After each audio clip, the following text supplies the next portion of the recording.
Hi there, and welcome back to Hunt Hill at Home. Today we're going to be talking about tree leaf identification. So I'm out in the forest. Hopefully this will work. This is the farthest I've ever been away from camp with my phone. And I'm recording this on my phone, which is propped up in an old, dead oak tree.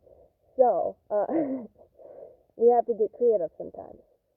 So, hopefully you'll be able to see this and it won't skip too much. Before we begin, here's our joke of the day.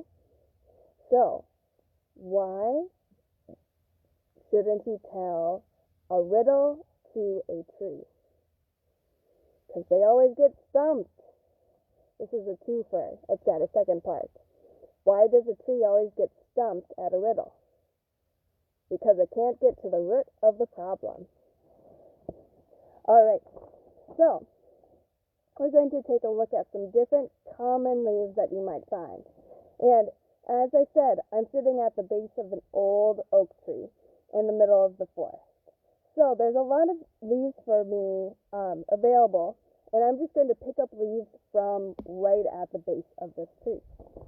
So we'll start out with what this tree used to be. This used to be an old red oak tree. And there's a lot of these red oak leaves around. I'll hold it up to the white paper so it's easier to see.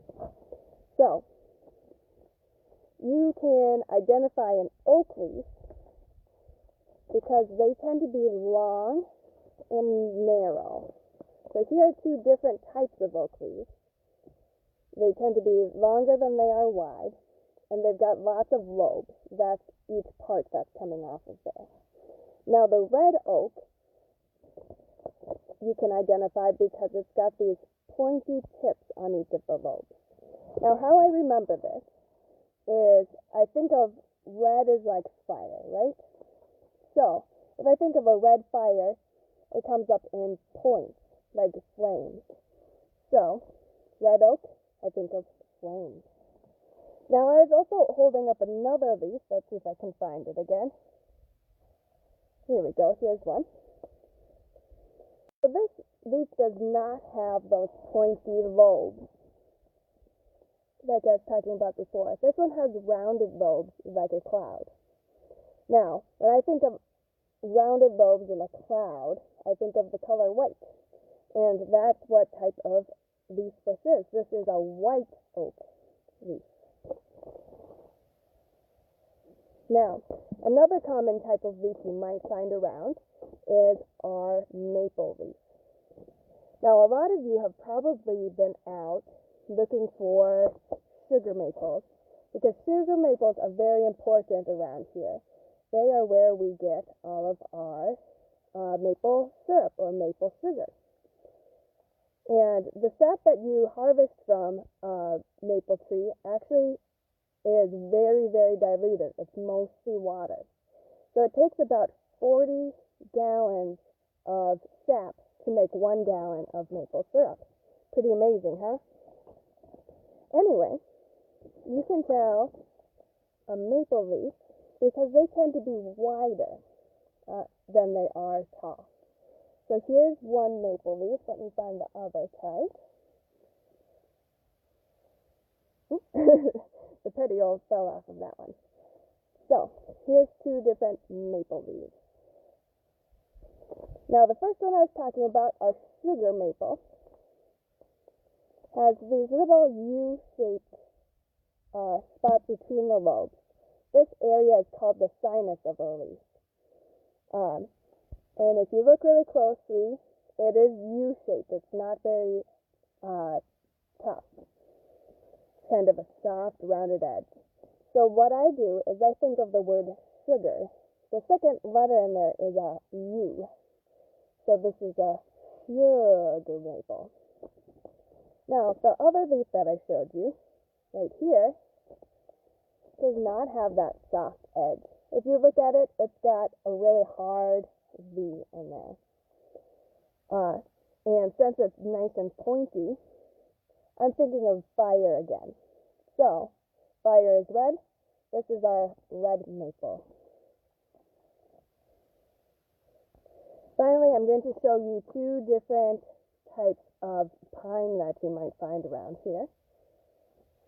And with pine needles, it's a little bit different because they are long and thin rather than large and wide like this. So here's one of our pine needles. And the interesting thing about pines is that they come in these groups. So this one is all grouped together. And if I count out how many needles are in this group, it can help me identify it. So let's see, we've got 1, 2, 3, 4, and 5. You know what has 5 letters in its name? White. W-H-I-T-E. So, this is our white pine.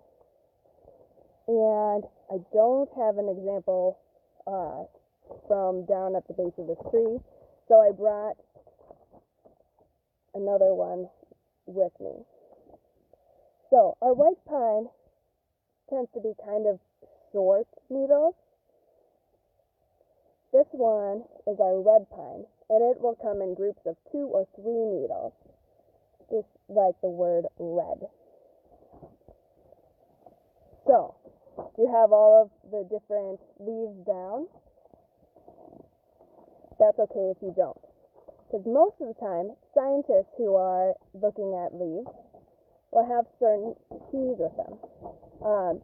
These kinds of keys can give them 2 choices to pick between to help them identify a tree. These keys are called a dichotomous key because they help you pick between 2 choices, which is where the die comes in from. So I've got a tree key that is specific to Hunt Hill.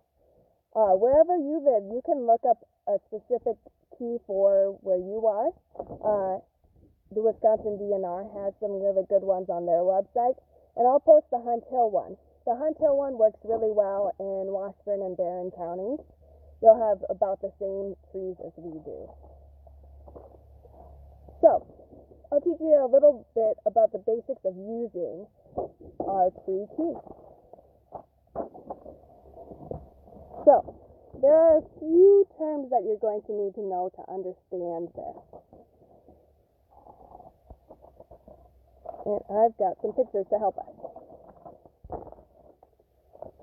So one thing it's going to ask you about is whether it has opposite or alternate leaves.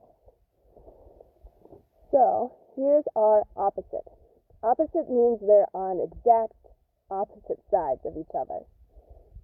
So they will connect to the stem right beside one another. If they're alternate, they're going to make a zigzag pattern. There'll be one, and then there'll be a gap, and then there'll be another.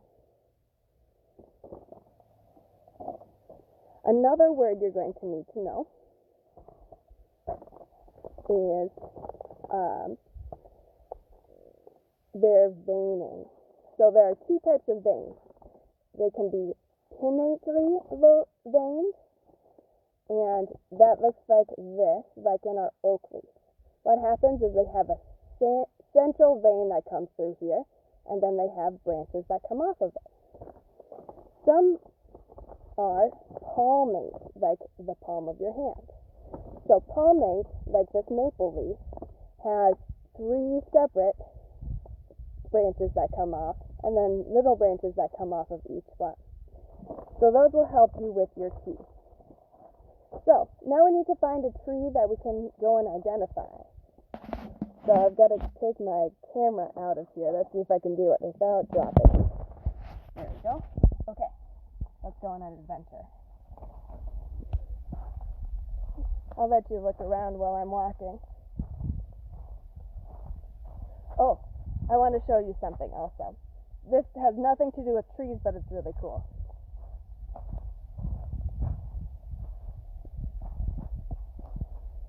So, if you live in Washburn or Barron County, you probably experienced hail this morning. I did. It was just pea-sized hail, not very big, but it was loud and there was a lot of it. When I was walking through the forest just a couple minutes ago, it's already 55 degrees here, and so I expected all of it to be gone. But then I walked past this little hole. Let's see if I can get to a point where you can see into the hole. Right here, there's still some tiny little bits of hail there. I'll pull some out so you can see. Can you see it on my hand? It is so hard. There we go. Okay. So I thought that was fascinating. Because that hole was sheltered from direct sunlight, the air around it wasn't warming it up enough for it to all melt. So there was still a little bit of hail left over. Okay. Back to our mission. We're going to find a tree to identify. Now this can be a little bit challenging right now because not all of the trees have started to regrow their leaves. So we're going to find one that has, or one that hasn't stopped growing its leaves at least.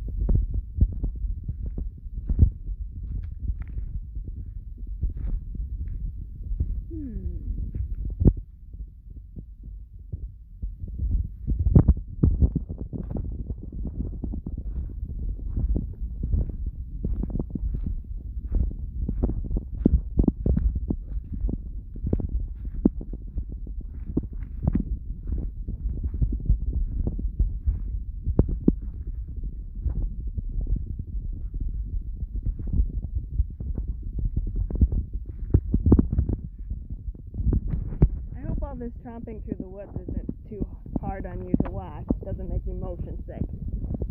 Okay, so I found a little tree right here, and it's still got some leaves stuck on it from last fall, so we can use those to help identify it. So, looking at my key right here, I'm not sure you can read it. I will also post this key later. The first thing it asks if it has needle-like or broad leaves. So mine has broad leaves. So I'm going to go down to this section where it says broad. Then it says opposite or alternate. So now I have to look right at these leaves here. And it looks like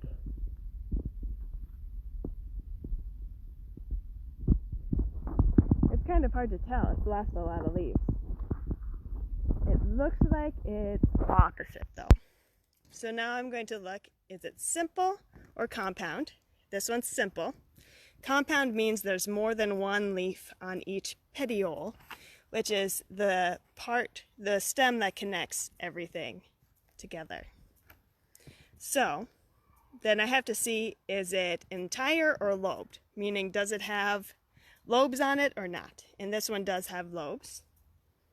It says V-shaped or U-shaped. So now I'm going to actually take a look at my leaf.